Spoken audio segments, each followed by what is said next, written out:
वानर पत्थर के ऊपर राम लिख करके समुद्र में डाल डाल रहे थे। राम नाम से पत्थर तैरते हैं, पानी में डूबते नहीं। तो राम नाम की ऐसी महिमा है। राम जी महाराज वहां समुद्र के किनारे विराजे। प्रभु ने विचार किया कि मेरे नाम लिखने से पत्थर तैरता है। मेरे नाम लिखने से, मेरे नाम से पत्थर तैरता है, तो फिर मेरे हाथ से छोड़ा हुआ पत्थर क्यों नहीं तैरेगा? मैं एक बार प्रयोग करूं। मेरे हाथ से छोड़ा हुआ पत्थर यदि तैर जाए तो इन लोगों से कहूं कि मैं लिखने की मेहनत ना करेंगे और मैं जिस पत्थर को स्पर्श करूं उस पत्थर को समुद्र में डाल दिया जाए। परंतु राम जी को थोड़ी शंका हुई कि मेरे हाथ से डाला हुआ पत्थर न तैरा, कहीं डूब गया तो फिर मेरी बेइज्जती होगी। इसलिए समुद्र के किनारे मैं एक बार अकेला ही देखता हूं। तो उन्होंने भगवान राम ने एक पत्थर लिए, थोड़ी सी आगे गए और आगे जाकर जब पीछे देखा कि कोई नहीं है, भगवान ने देखा कि पीछे कोई देख नहीं रहा, पहले एक पत्थर से परीक्षा कर लूं, तैरेगा तो पीछे इन लोगों से कहूंगा बाद में। तो राम जी दूर समुद्र के किनारे गए और अकेले ही गए। परीक्षा करते समय वहां कोई देखने वाला नहीं था। राम जी ने पत्थर उठाया। हनुमान जी महाराज का नियम था कि कोई भी काम करे तो राम जी के चरणों में नजर रखकर ही काम करे। इससे हनुमान जी की हार किसी दिन भी नहीं होती। हनुमान जी जहां भी जाते वहीं उनकी जीत होती थी। वे राम जी का बल लेकर काम करते थे। तो श्री राम जी चरण में नजर रखकर काम करते थे। श्री राम जी के चरणों में हनुमान जी ने विचार किया कि हम सब तो यहीं बैठे हैं, इन्होंने किसी से कहा नहीं, ये अकेले कहाँ जा रहे हैं, क्यों गए हुए हैं? तो राम जी ने हाथ में पत्थर लिया और आसपास कोई नहीं है ऐसे विश्वास से पत्थर समुद्र में फेंकने लगे। इतने में हनुमान जी ने जोर से जो छलांग लगाई तो राम जी के पीछे आकर खड़े हो गए। अब हनुमान जी विचार करते हैं कि ये अकेले क्या कर रहे हैं यहाँ पे। राम जी ने जैसे ही पत्थर समुद्र में फेंका तुरंत डूब गया। राम जी को यह ठीक नहीं लगा तो उनको अनुभव हुआ कि मेरे हाथ का डाला हुआ पत्थर तैरता ही नहीं, डूब रहा है, डूब जाता है। परंतु फिर से प्रयोग करके देखूं, दूसरा पत्थर डाले, वो भी जोर से समुद्र में जैसे फेंके तो वो भी डूब गया। अब राम जी को विश्वास हुआ कि मेरे नाम से पत्थर तैरता है, परंतु मेरे हाथ से छोड़ा हुआ पत्थर नहीं तैरता। तो यह ठीक है कि मैंने किसी को बात बताई नहीं, मैं अकेला ही यहां आया, यहां कोई देखने वाला नहीं था। यह ठीक हुआ। अब एक बार अंतिम प्रयत्न और करूं, फिर देख लेता हूं। तीसरा पत्थर राम जी ने फेंका और वह भी डूब गया। राम जी थोड़े उदास हुए, नाराज हुए। तो राम जी ने जब पीछे देखा तो हनुमान जी महाराज हाथ जोड़ करके हनुमान जी महाराज खड़े थे। और राम जी ने हनुमान जी से पूछा, हनुमान तुम यहां किस लिए आए? हनुमान जी महाराज ने कहा कि आपने पहला पत्थर छोड़ा तब से मैं यहीं खड़ा हूं। राम जी ने कहा, परंतु इस समय तुमको यहां आने की जरूरत क्या थी? हनुमान जी ने कहा, मेरे मालिक जहां जाए वहां मुझे जाना ही चाहिए, जहां आप वहां मैं। राम जी को कुछ ठीक नहीं लगा। उनको लगा कि इस हनुमान जी तो देख लिया, अब ये सारे बंदरों को यदि ये बताएंगे तो वहां कि अकेले प्रयोग कर रहे थे, परंतु इनका प्रयोग सफल नहीं हुआ। तो इनके हाथ से फेंका हुआ पत्थर तैरा नहीं, डूब गया। राम जी नाराज हो गए। हनुमान जी राम जी का मुखारविंद देखते हैं और विचार करते हैं कि आज मेरे मालिक नाराज हैं। इनके हाथ का थोड़ा पत्थर तैरता, जो हाथ का छोड़ा हुआ पत्थर तैरता नहीं है। मेरा अवतार तो राम जी की सेवा के लिए है, राम जी को प्रसन्न करने के लिए है। इसलिए हाथ जोड़कर हनुमान जी कहते हैं कि महाराज आप नाराज ना हो, जो हुआ वह ठीक ही हुआ है। मैंने संतों के मुख से सुना है, कथा में सुना है कि श्री राम जी जिसको अपनाते हैं उसको हाथ में रखते हैं और वही तैरता है, और राम जी जिसको फेंक देते हैं वो डूब जाता है। आपने जिसका त्याग किया है वह फिर किस प्रकार तर सकता है।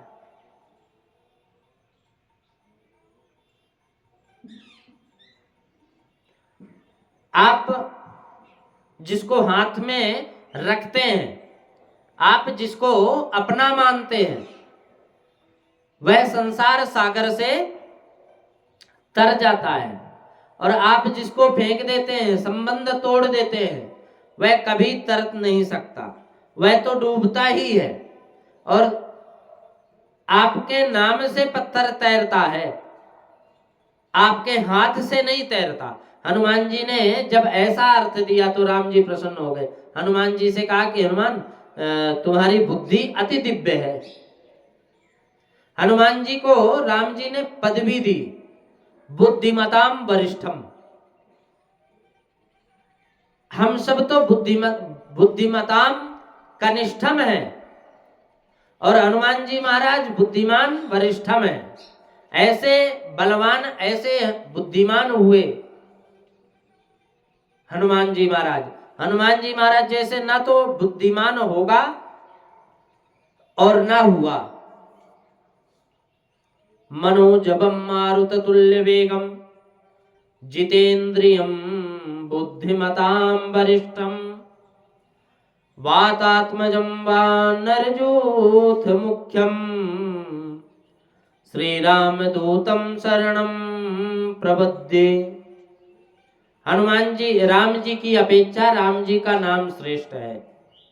कितने ही महापुरुषों ने वर्णन किया कि राम त्वत्तोधिकं नाम इति मन्यामहे वयम। राम जी के सत्संग की अपेक्षा भी रामायण का सत्संग बहुत प्रभावकारक है। राम जी के सत्संग की अपेक्षा भी रामायण का सत्संग बहुत प्रभावकारक है। परमात्मा प्रत्यक्ष विराजे हैं, फिर भी जो काम परमात्मा स्वयं नहीं कर सकते वह काम परमात्मा का नाम करता है। जो स्वयं परमात्मा नहीं करते ना, वो नाम करता है। और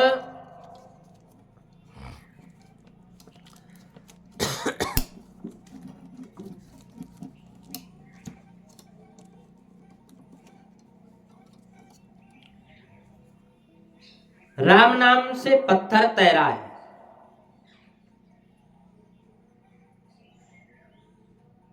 और राम जी के हाथ से छोड़ा हुआ पत्थर डूबा है।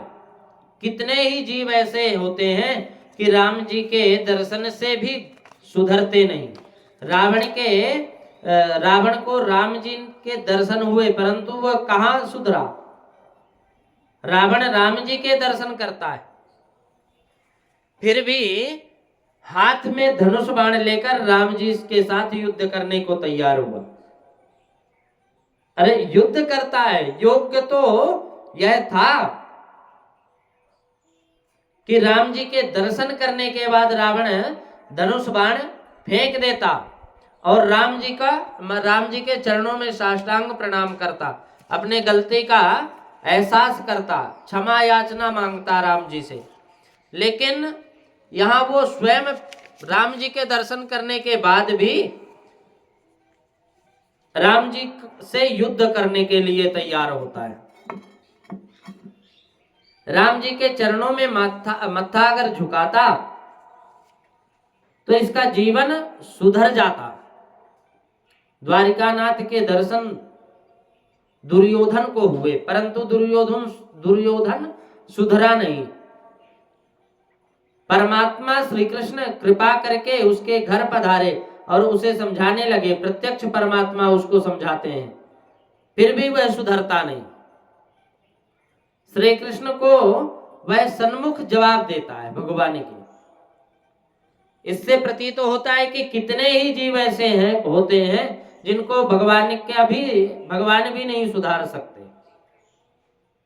भगवान जब सजा देते हैं तभी वह सुधरता है, और ऐसे जीवों को ईश्वर सजा करते ही है, मारते हैं। जो राम नाम दर्शन से भी नहीं होता वह रामायण के सत्संग से होता है। राम जी रावण को सुधार सके ऐसा नहीं है, परंतु रावण रामायण का सत्संग करता है, रामायण की कथा सुनता है, राम नाम का जप करता है तो अवश्य सुधर जाता वो रावण। लेकिन ना तो रामायण की कथा सुनी, ना राम नाम का जप किया, तो कैसे सुधरे। रावण तो मर गया, दुर्योधन भी मर गया, परंतु इस कलयुग में रावण का दुर्योधन का वंश बहुत बढ़ गया।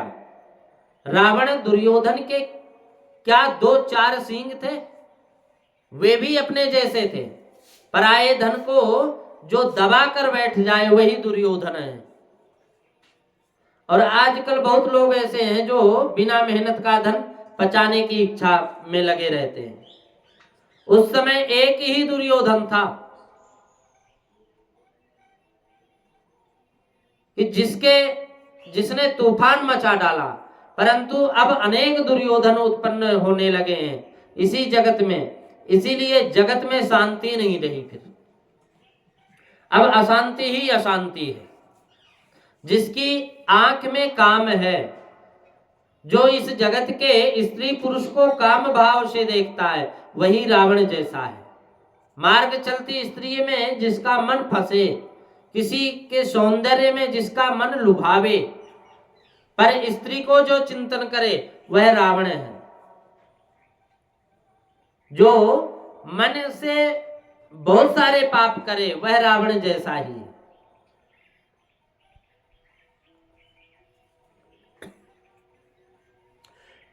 रावण ब्राह्मण था, ऋषि का वंश था। ऋषि वंश में उसका जन्म हुआ। पर द्रोही, पर दार रत, पर धन, पर अपवाद, और ते नर पावत पापमय, देह धरे मनुवाद, देह धरे मनुजाद। रावण ब्राह्मण था, ऋषि वंश का था। उसका जन्म ही ऋषि के कुल में हुआ, वंश में हुआ। उसकी गिनती फिर भी राक्षस के वंश में होती है, राक्षस में उसकी गिनती होती है। बहुत से लोग तो रावण ब्राह्मण था,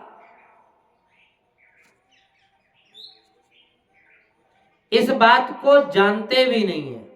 रावण अर्थात दुष्ट राक्षस, जो आंख में काम भाव रखता है, जो जगत को काम भाव से देखता है, वह रावण है। अथवा क्षत्रिय हो, राक्षस जैसा है। तुम आंख में किसको रखते हो? आंख में श्री राम को रखो, श्री कृष्ण को रखो, और आंख में परमात्मा को रखो। प्रेम रखो, भाव मत रखो, काम भाव मत रखो। काम जिसको स्पर्श करता है वह अपने स्वरूप से नीचे गिर जाता है। तो ये आंख जो है दीपक है, और तुम आंख रूपी प्रकाश में कूड़ा करकट देखते हो। तो श्री रामचंद्र जी के राम जी को देखते हो फिर, तो तुम आंख किसको देते हो? तुम जगत को आंख किस भाव से देते हो? जिसको आंख देते हो वह तुम्हारे मन के अंदर आता है। ज्ञानी पुरुष जगत को उपेक्षा भाव से देखते हैं, अपेक्षात्मक दृष्टि परमात्मा में ही रखते हैं। जगत को उपेक्षा भाव से देखो, अपेक्षात्मक दृष्टि परमात्मा के स्वरूप में रखो। भक्ति में आंख मुख्य है। आंख सुधरने के बाद भी भक्ति का यही आरंभ होता है। जिसको स्त्री में सौंदर्य दिखता है, जिसको पुरुष का शरीर सुंदर लगता है, वह क्यों भगवान की भक्ति करता है? फिर वह तो संसार की भक्ति करता है। आंख ना बिगड़े तब तक मन बिगड़ता नहीं।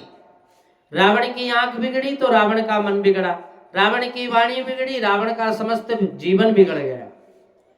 अधिक तो क्या कहूं, हजारों वर्ष हो गए रावण का नाम भी बिगड़ गया। लोग अपने बालक का नाम रावण नहीं रखते,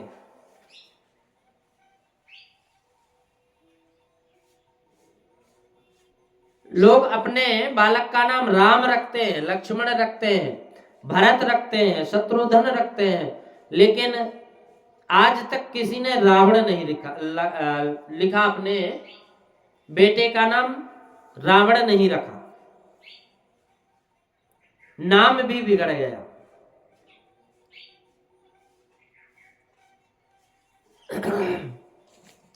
रावण नाम से घृणा आ जाती है। रावण का नाम लेना पसंद नहीं है। रावण जैसा कोई दुष्ट नहीं है और राम जी के दर्शन करके भी सुधरा नहीं, परंतु कोई रावण जैसा हो, वह रामायण की कथा श्रवण करे, रामायण का सत्संग श्रवण करे, राम का नाम का जप निरंतर सतत जप की प्रारंभ रखे, तो वह अवश्य ही सुधरता है। परमात्मा का कथामृत नामामृत अलौकिक है। मानव को इंद्रियां त्रास ना दें, इस कारण से परमात्मा ने कृपा करके यह दो अमृत जगत को दिए। जैसे जैसे मन में विषय प्रवेश करे, पाप प्रवेश करे, वैसे वैसे ही अमृत, नाम अमृत अथवा कथा अमृत का आश्रय ले लो। इंद्रियों के त्रास से त्राण पा जाता है। राम कथा अमृत है। राम कथा अमृत है। राम का नाम अमृत है। प्रभु का नाम अमृत से भी मधुर है और कथामृत पाप को जलाता है, जीवन को सुधारता है। सबका भक्षण करने वाला जो काल है, उसका भक्षण करने वाले श्री राम जी हैं। रावण को मारने के लिए राम जी को इतनी खटपट लीला करने की क्या आवश्यकता थी? राम तो परमात्मा है, सर्वशक्तिशाली है, काल के भी काल हैं। संकल्प मात्र से राम जी रावण को मार सकते थे, परंतु राम जी ने यह समस्त लीला इस कारण से ही समस्त लीला की कि इस कारण से कि लोग रामायण का पाठ करें,